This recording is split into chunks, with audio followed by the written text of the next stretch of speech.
This is a tutorial, so if you guys want to get better at shooting, you have to watch the entire video. Some of the tips you already know, some of them nobody will tell you in the 2K community. I will tell you, having a good jump shot is key, but there's many other things as well. I'm on my new build that I haven't posted yet, but check this out right here. As you guys know, I went 100-0 on 2K23 when the game first came out. Right now, I'm 182-4. I've never played a single game without my other build that has a 74 three-pointer in the park. Now, 1 and 2 in the rec, yeah, I don't want to talk about it. I need some teammates, man. Let me know in the comment section down below if you guys want to run rec. But check this out. This is why I'm showing you that. Keep in mind, I went into the park with literally no badges and a 67 three-pointer. Now I'm shooting 57.5%. Look, if I had came straight into the park with all my shooting badges maxed, I promise you this would be a 70 or 83 point percentage with a 74. It's actually very easy to shoot this year if you know how to shoot. All right, look, y'all, this build is 7 foot tall. I have a 6'1", 6'3", 6'6". I literally have every jump shot in the game now you could possibly want. If you want the best jump shot for every build, get this video to 5,000 likes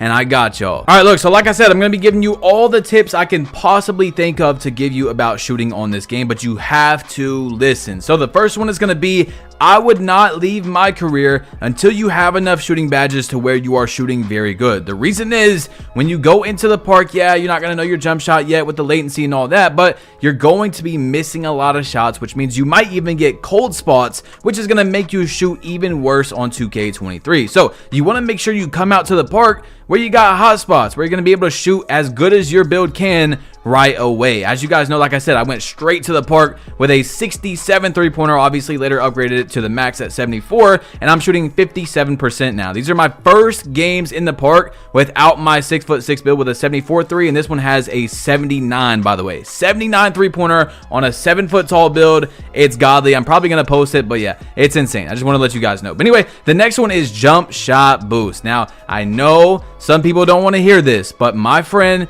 who is a great shooter on the game, was bricking yesterday, and I said, yo, Magic, do you have on jump shot boost? He goes, no, I don't need jump shot boost. I'm like, what do you mean you don't need jump shot boost? You're missing a lot. You're missing way more than you normally do. He puts on jump shot boost. Now he's back to being a great shooter on the game. I'm telling you, it's very important. Make sure you buy the 10 at a time because it's 1,500 VC for 10 games, and that's literally cheaper. You're going to make that back. You're literally going to make that back by just playing park, rec, pro-am, whatever you want to play. So you have to have on jump shot boost at least until you get hot spots on your build. Like, that is what I would 100% recommend. But even if I wasn't a YouTuber or something, I would always have jump shot boost on for every single game. So one that's also extremely important, if you can, is to get a response time monitor that has low response time. As you see, this one is 1 millisecond. I took a 2-second Google search and I found one for 146 bucks. I'm sure you can find one a lot cheaper, used maybe for like 70, 80 bucks. That's going to help you a lot. This game has something called latency. Every single game has something called latency. So when you press X to shoot, it doesn't at the exact same millisecond actually go to shoot. It's usually going to be like 50 seconds delayed, 100 seconds delayed, and that's just going to help you be less delayed. Now, another thing that's going to help with your latency is to be hardwired from your router or modem to your system. Now, what that means is you have to go get this thing called an Ethernet cord. They're extremely cheap. Some are $1, $6,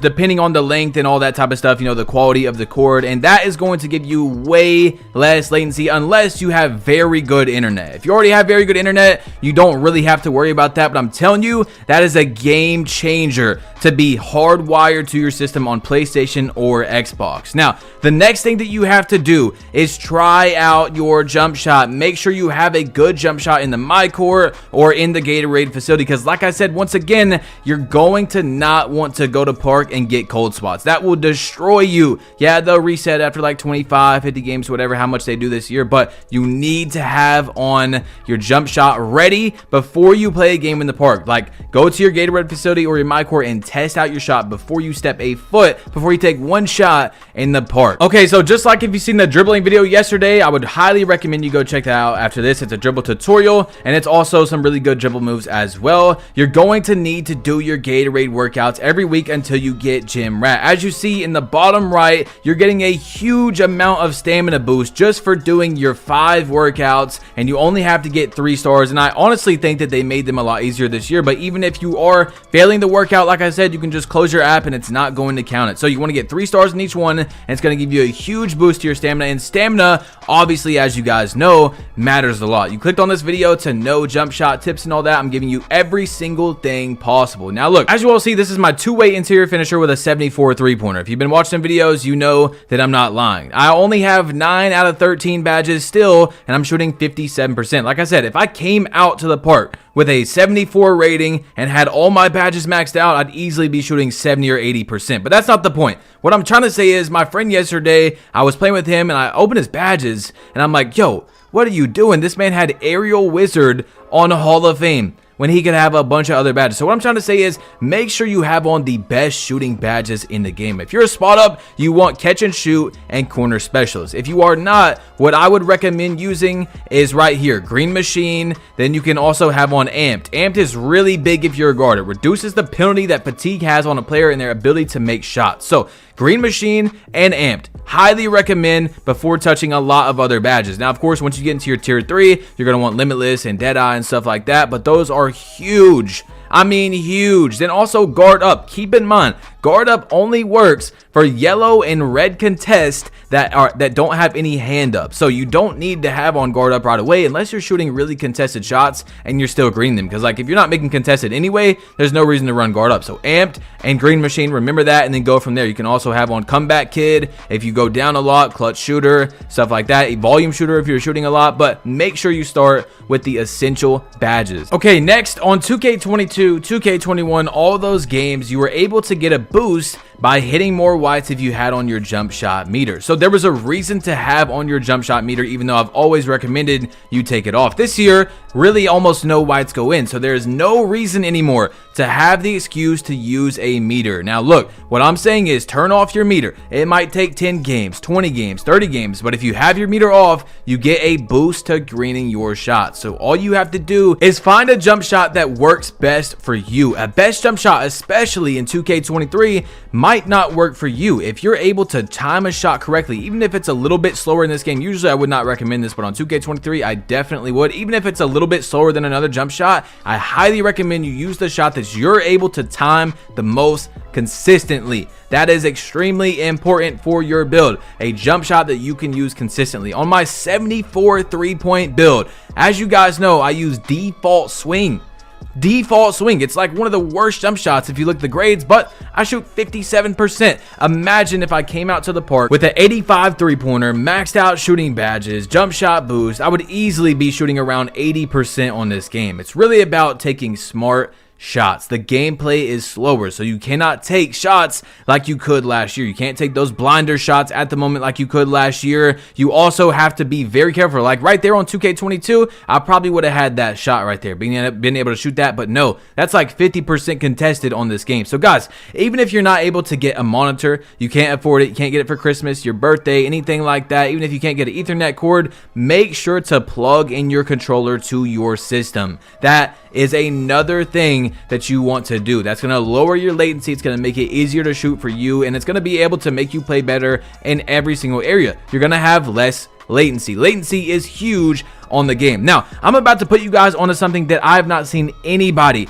in the 2K community ever talk about. Now, keep in mind, I don't know if they make this for PlayStation, but I just recently bought this controller right before 2K23 came out. It's called a Victrix Gambit dual core tournament controller. This controller is $100, okay? $109, and apparently it is the least latency controller on the market. So Xbox and PlayStation, I've played them both. In my opinion, on Xbox you do get more latency, right? It just in general, same exact connection, everything. So it's important to have a controller that's going to give you less latency. But even if you can't, like I said, you still need to plug it into your console. You know what I'm saying? It's probably like $5 to buy, and I know on PlayStation they already come with the cord to plug it into the console. And guys, don't worry, I will be on PlayStation. You all know I play on both systems every single year, and I'll show you that I can do the same thing over there without this controller and all that stuff. Really, all you mainly want to get is a monitor if you can, and be hardwired, because hardwired is huge, and hardwired is honestly the cheapest thing and the best thing that you're able to do. Like, it's literally probably $5 for most of you guys, depending on how far away your router and modem is from your system, but it's huge. It's going to go right into the back of your system, and it's going to change everything. You're going to come back to this and be like, oh my god, Badge, I'm playing way better. And not just on 2K, every single online game has latency. So all these things I'm giving you are honestly pretty much, except for obviously jump shot boost, you know, you can't use that on like Call of Duty or something, but a lot of these are going to help you in every single game that you play. So hey man, thank me in advance, I got you guys. But look, there's still more that we need to talk about. As you see right there, I did a snatch back, pull back to the 3-point line, and green that 74 3-pointer. But you see, I'm being very careful and selective with my shots. You have to be careful. You see this dude's like giving up now. I'm like, okay, I'm gonna just dribble around. 70 ball handles, 75 speed with ball. Where this build can still dominate really good on the game. Now, of course, I'm just forcing up shots, but I'm telling you, now that we're a week into the game, it is actually not that hard to shoot. Now, I know a lot of people, you clicked on this video because you are struggling to shoot. What I would recommend is to take all of these tips, do as many of them as you can. Get a monitor for your birthday if you have to, or for Christmas, that type of thing, if you care about being better on 2K or gaming in general, and go from there. Learn your shot in the my court. Get your gym rat. Buy jump shot boost. It's very easy. A lot of these things, there's like 5-6 tips I gave in this video that have nothing to do with spending money. It's your boy Badge Plug. You've been plugged in. Drop a like if you haven't yet. Hit that subscribe button if you're new, and I'm out. Peace.